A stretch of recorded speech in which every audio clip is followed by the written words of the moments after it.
And to moderate our executive panel, we have the wonderful Kyla Woods. If you don't know Kyla, you should know Kyla, and you're going to get to know her in just a little bit. Right now, she is the Public Information Officer for Hamilton County Sheriff Charmaine McGuffey, but that's just where her career has taken her to this point. There's a lot of stops along the way. She's an experienced broadcast journalist and communications professional, currently serving as the PIO for Hamilton County Sheriff Charmaine McGuffey. She works in many environments as well. That's not the only thing she does. She is an engaging keynote speaker. She is an MC. Prior to joining Sheriff McGuffey's staff, she managed internal and external communications for Moderator Cincinnati and did PR for them as well. She also served as the communications liaison for the alumni of that program and had a heavy focus on community engagement. She's also the founder of Crowd or Camera Communications. She works with people and with groups as well to perfect public speaking and interviewing skills. And by the way, you guys are going to get to be interviewed a little bit later today, so pay attention to what she does and take some pointers there. She also offers public and media relations strategies for her clients, and the best part is she helps businesses and brands understand what makes them special, and that is key. We all think that what we do is just so commonplace, but sometimes we need to be reminded how special we are. But when you see her, you'll be like, hey, where do I recognize her from? WLWT. She was a reporter there and fill-in anchor as well for several years and started her career in her hometown of Indianapolis. So, without further ado, let's bring up Kyla and the rest of our panel. Thank you. Thank you, Catherine. I really appreciate it. And it's really an honor to share the stage with Catherine and all of the incredible women coming up. Can you guys hear me? Yes? Okay. And I'm very excited to be here with you all today. I was standing there listening to her recite my bio, and I'm really appreciative. And you know, you often hear women say, oh man, it's weird listening to people read about me or speak about me. And I've never really had that experience until now, and I don't know why, so I'm kind of wrestling with that inside, like why, you know, but I'm grateful. The bottom line is I'm really grateful for all of that. Everything she read made me who I am today. Every piece of our journey matters. And leads us to where we are supposed to be in the current moment. So that's, I think, what came to me when I was listening to that. I like to share in real time. So hey, y'all, I'm Kyla. Thanks for being here. I'm going to go down the line, and we'll start with Liz and have each of our esteemed panelists introduce themselves, tell you a little bit about them. Hi, Liz Engel. I am a reporter at the Cincinnati Business Courier. I cover a variety of topics, healthcare, higher ed, but also entrepreneurs, startups, and technology. Hey everyone, I'm Ariel Goldberg. I work in communications at GE Aerospace, and I also own my art and design studio, Trend Prescient, out of Northern Kentucky.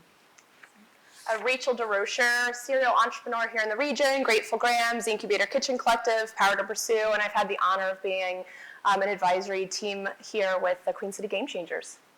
I love Grateful Grams. Yes.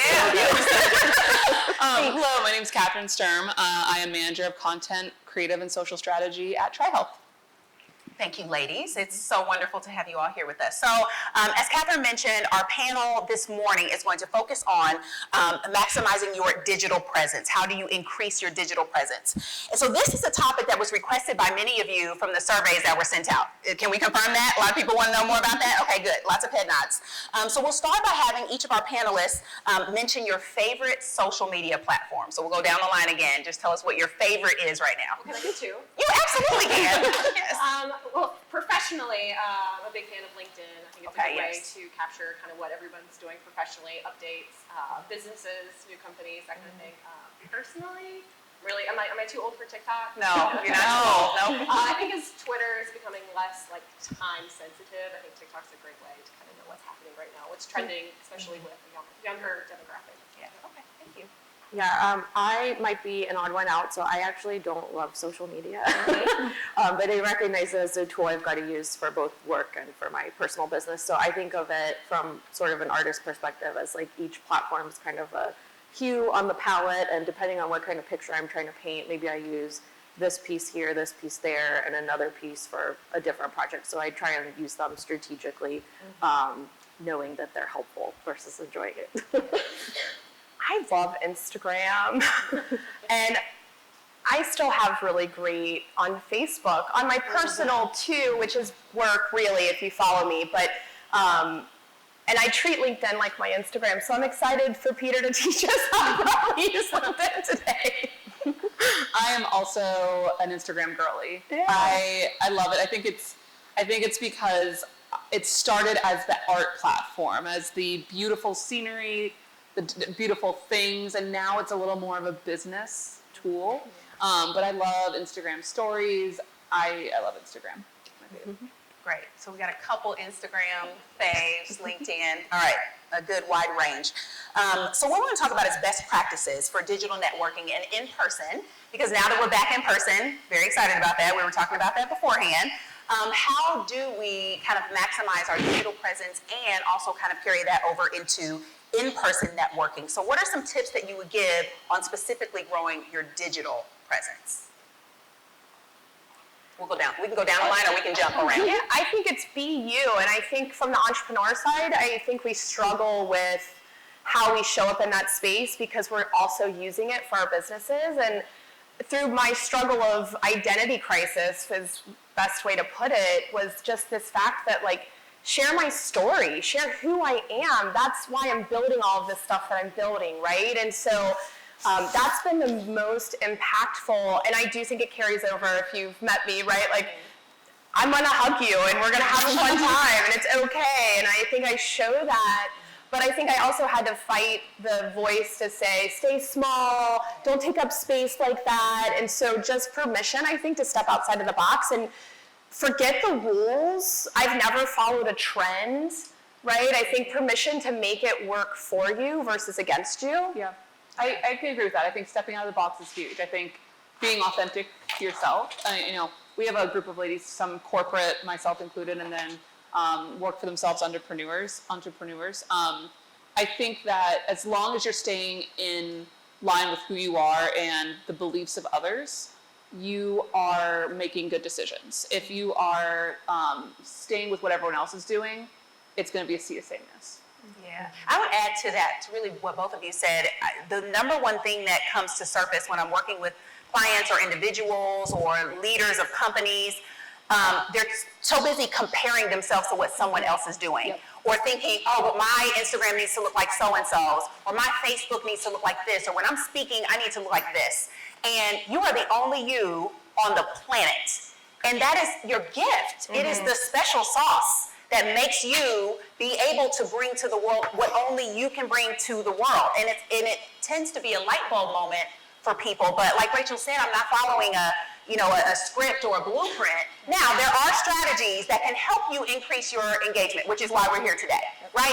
So yes, it's both and. It's be who you are, be uniquely you, but also look at the ways that you can maximize, those algorithms, graphics, etc., to build your business or do that digital networking. So I think it's kind of both and. And I think people want to see the truth. Like, I'm going to share the burnt cookie, right? I mean, that's just part of real life. And I also always remind, especially in the entrepreneur space, like, you guys, you are your business. So make sure what you're posting on your personal is also in line with this business that you're building too. Yes.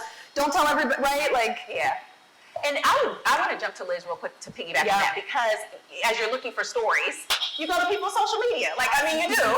And so have you found a lot of kind of misalignment with people, with their businesses and their personal brand, or do you find that most people are aligning them? Most people are aligned, and like echoing everybody else, it's about being authentic, and that's what's going to pick up the most engagement. Multiple founders that I've talked to said the best stuff is when you just pick up the camera and shoot, or you just kind of write what you're really feeling.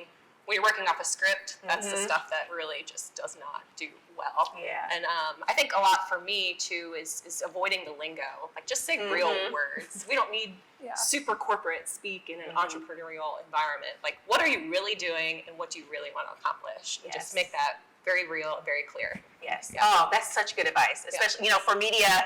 When you're doing interviews, just be who you are. Don't think you have to, bring out your role. Although I love words. As a communicator, I do love words. But, don't try to sound a certain way. Just say what you're trying to say in a way that's going to resonate with people. It's really that simple. So the other thing we want to talk about, I love to position this for everyone. How do you focus on content and social media platforms for consistency? And what have you seen that actually works when it comes to establishing consistency on these platforms? Sure, I can speak to this. So obviously I'm a corporate standpoint. What we see is consistency day to day, but also understanding the language of the platform. Knowing that Twitter is more newsworthy things, that is the more short and sweet, get the information out. There's no long form stories on Twitter. LinkedIn has turned into the new social media hub. People used to only post corporate and business and need a job, and now it's anything. You can really post, your day to day, and people are engaging with it. So it's, Facebook and Instagram are a little similar, but we have found success with finding consistency with posting once a day, maybe twice, and then that's it. Too much is going to cannibalize your content. And knowing that you're putting out content on the right platforms at the right time, depending on what the content is. Yeah, and I would love, so for those of you who love TikTok, I know you do, but it seems that on TikTok, it's more, like do more posts. Do you think, is that the same for those who are maximizing TikTok for their particular brand or personal use, and using that to grow an audience? Yes. Do you think the same is true? Is it 1 or 2 a day on TikTok?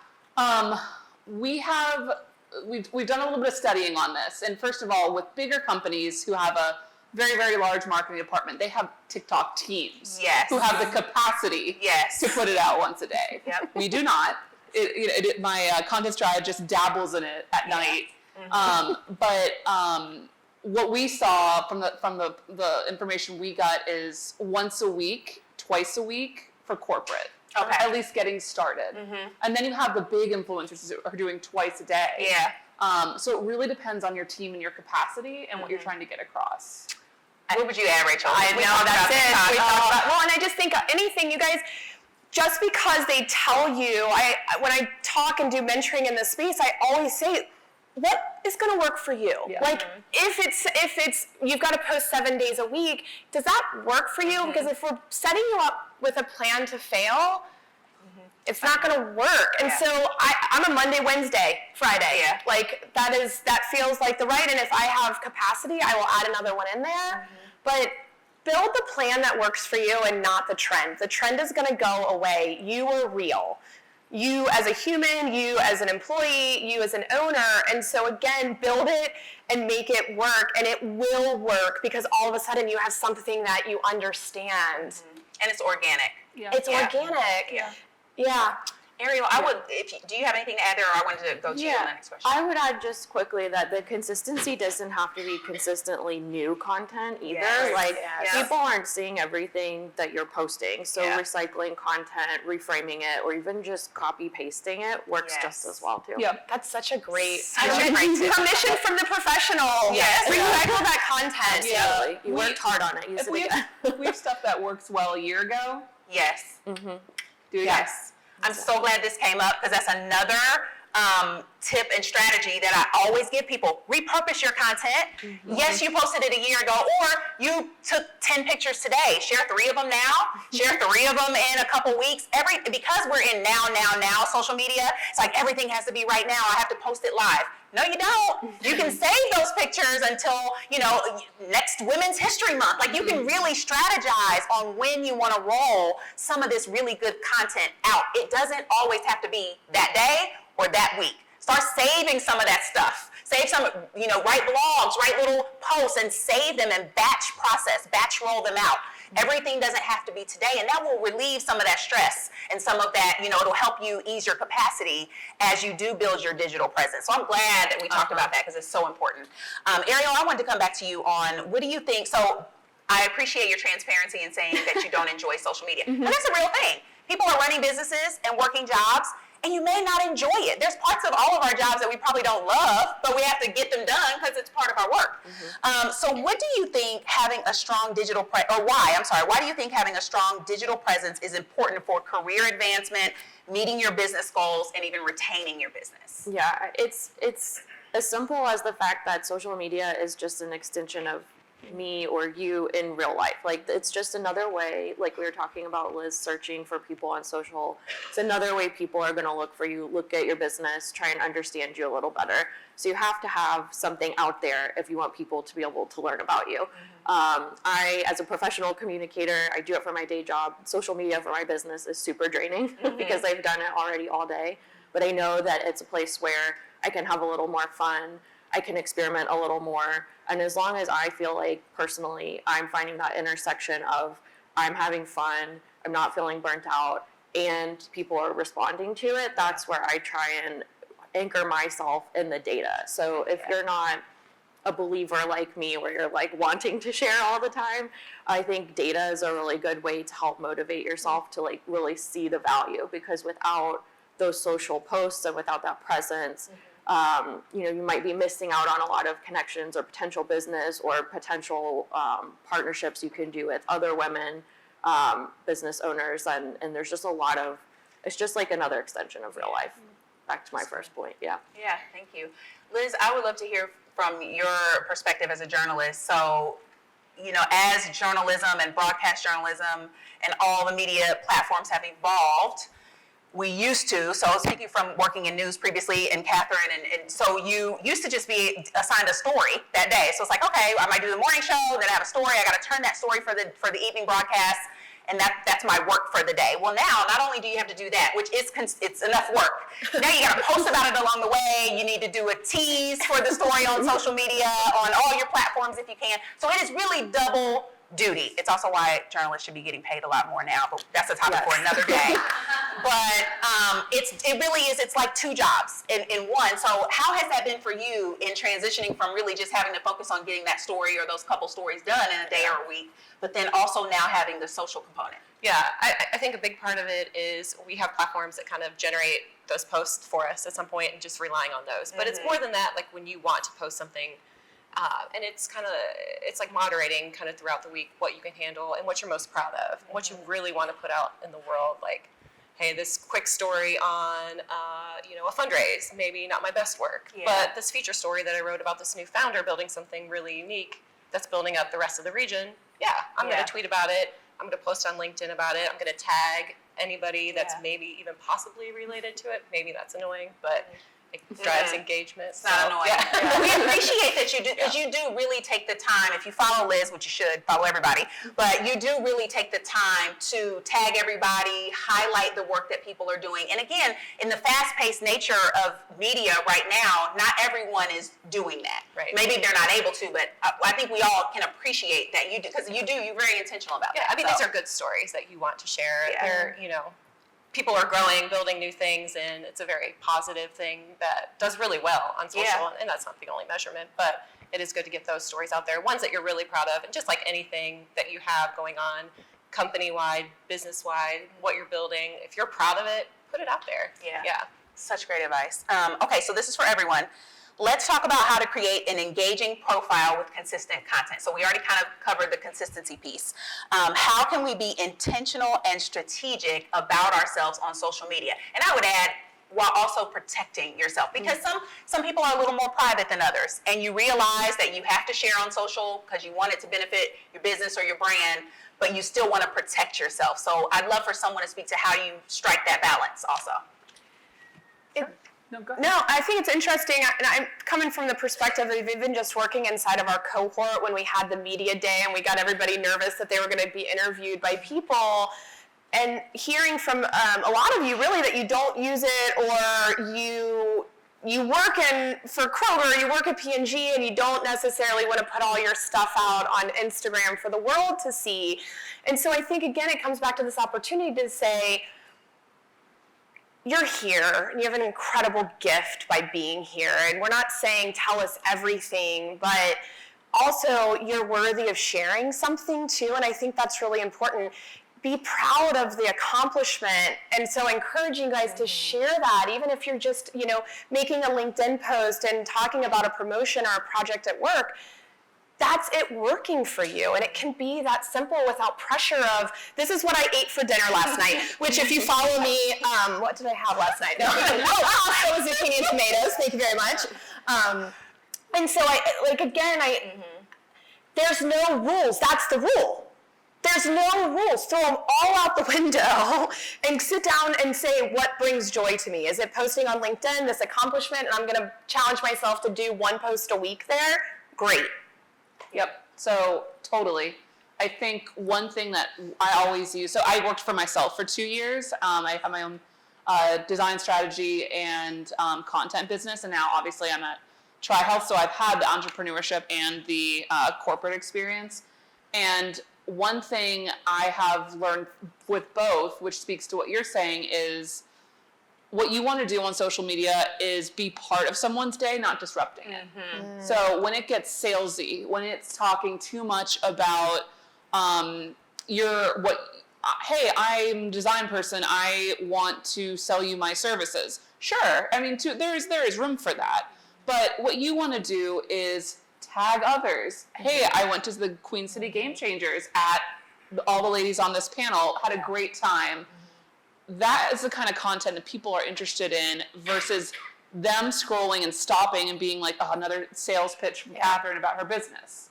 So, and that bleeds over really well to corporate.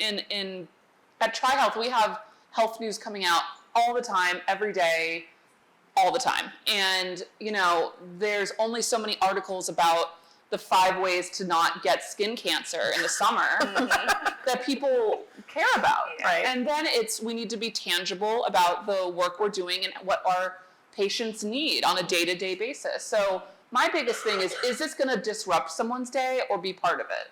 Yeah. And that's my biggest indicator of your own profile. That combined with the right voice. On a corporate standpoint, you got to have a tone of voice locked down. And you got to have someone who's doing the content that knows the tone of voice and has fun with it, but also knows there's certain things you can and can't say. On personal, it's a little more do what you need, within reason. Remember, we're not trying to ostracize anyone that could be a potential contact or client. Yeah, it's really great advice. Yeah, I would add, it's all about your intention, right? So if your intent is to go out and talk to your friends and talk to your family, you can always make that account private. You don't have to open up your whole life to the world. You can have an account for your business that's separate than your personal account. You could have both and love sharing on both. It's really up to you and your comfort level. I think for a lot of us, it's just about understanding what are the privacy settings, what is happening when I post something, who is seeing it, how am I generating traffic, just learning a little bit more about the mechanism behind it can help you get a little bit more comfortable. And I would also give you all permission, you might have different seasons, whether it's in your career or in your actual trajectory of work throughout the year, where you are doing more than in other seasons. So if you're not doing a lot and you don't have a lot of accomplishments you want to share, build other people up. We've all been saying it, tag other people, recognize your team, especially if you're in that professional role. Seeing yourself as more of a cheerleader for the people that are part of your network or part of your company can really put you out there in a different and more friendly way. Yeah. It's so important and impactful. Everything you just said, and we have this beautiful room and these beautiful cohorts and this amazing program where if you are in that, and I love that you mentioned seasons, because we do go through seasons in our lives. We can't always be go, go, go. You might have a season where you have to dedicate more time for the kids. Maybe they play sports, or, maybe you have to carry a heavier load at work during your day job, but maybe you have a side hustle. There's all kinds of things that come up for us. So being intentional about what it looks like for you in that particular season, how you can lean in, or can you just share what your colleagues are doing, what your friends are doing, and really just help amplify their work. And it's just as important. It's just as important. So thank you for sharing that. Catherine, I want to come to you. This one is for you to talk to the corporate ladies. All right. Tell us about how TriHealth approaches digital content from a corporate perspective in positioning services, new leadership hires, and community programs. Yeah, absolutely. So we started with data, and I was hired about 1.5 years ago, and up until then we weren't really doing a lot of data-based content. What we started doing was, this is the technical part and then it gets into the fun part, so bear with me. But what we did was I tapped into our measurement and operations team, and I said, when are people converting on the website to make appointments for their GYN, for their peds, for their heart care, for their lung care, all those service lines? When are people making appointments? And what we did from that is create a 12-month social media calendar where we put about 2 weeks ahead of those conversion dates promotion for that service line. Oh. So if we know that heart in May is Heart Month, if heart is, people are converting and making appointments then, probably around April, mid-April, we're going to start promoting heart. So we developed a 12-month calendar where we have a service line highlight for social media and then for display, which is your banners when you're scrolling. Probably annoys all of you. I'm sorry. But it's effective. So we created that calendar, and then within that we have our head service line and then our sub-service line. So next month we're going to be doing pediatrics and then bariatrics, so weight management, that kind of thing. That's how we structure ours, and within that I have my content strategist create a calendar the month ahead. We are not 12-month out content developers. I think we all spoke to this. We have seasons. Things are busy. Yeah. I had a perfect world. I was going to be 3 to 4 months out with content. COVID disrupted everything. We don't know what's going to happen with healthcare, what's going to happen with our sponsorships, as you spoke to. So we are a month out, and that is our happy place because we are done by the start of the month. But we know that if something comes up, if there's a new medical thing that happens, we can jump on it. Yeah. So that's how we structure our content. It is based around being accessible.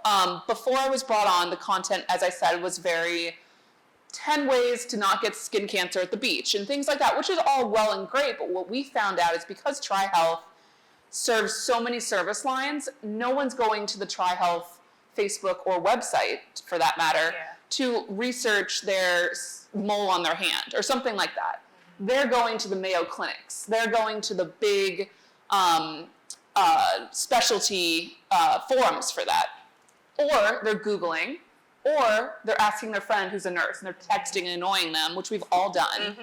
And so we decided to go away from the educational standpoint to the how can we help people on a day-to-day basis get to TriHealth, understand what they need for their appointments, and be supportive to them. Yeah. So we've switched our content from heavily educational to as tangible as how to find parking around Good Sam Hospital. The free valets that we have at Good Sam, not a lot of people know that. Yeah. Where to eat a quick dinner while your wife's in labor or something like that, or where to grab food from that's healthy, but also, we are very tangible with what we're putting out because we want people to understand that we know the barrier to get to an appointment is already hard enough. We all have our things, scheduling, getting there, all of our stuff. You're not feeling well. So what can we do to make it as easy and tangible as possible? Yeah, that's all super helpful. And it's like, where is your audience going for certain things, and make it easier for them to find them. Correct. Basically, make it easy for your audience to find you and find what they need from you. I think that's a baseline. Yep. Ariel, I'm going to come to you next. So I want to talk about, I would love for you to talk about supporting executive presence at GE Aerospace to grow their digital presence and network. Yeah, so Catherine hit on a lot of things that are about like finding who is your ideal customer, like what's on their mind. All of that goes for the business, and I think all of it goes for executives as well. So at GE Aerospace, we help support our vice presidents and CEO with their social posts. A lot of people at that level will have somebody helping them. What should I post? How should I say it? What should I interact with? Who should I accept friend requests from? All of that kind of thing. So in the same way that I counsel them, like a lot of the advice we've talked about today is the same. It's all about where is your voice lane? Like what is your actual personal and professional experience? So thinking about your career, like what stage are you in? What are some of the things that you can teach other people if you're at more of that executive level already? If you're somewhere in the middle, it might be a mix of showing up as a mentor and a cheerleader to people, both within and outside of your company. If you're newer, what that might look like is meeting other people in forums like this or in digital communities that are similar, talking them up like we mentioned earlier, or partnering with them to share your knowledge and boost both of your presences. So it's really about identifying your unique voice lane for the right stage in your career, and then layering onto that some personal interests. So again, like the higher up you might be, the more people are watching your words, like from an investor standpoint. So there are things like that we have to be conscious of. But everybody, no matter what level they are in the organization, hopefully has some kind of hobby or outside interest that you can talk to as well as your professional job.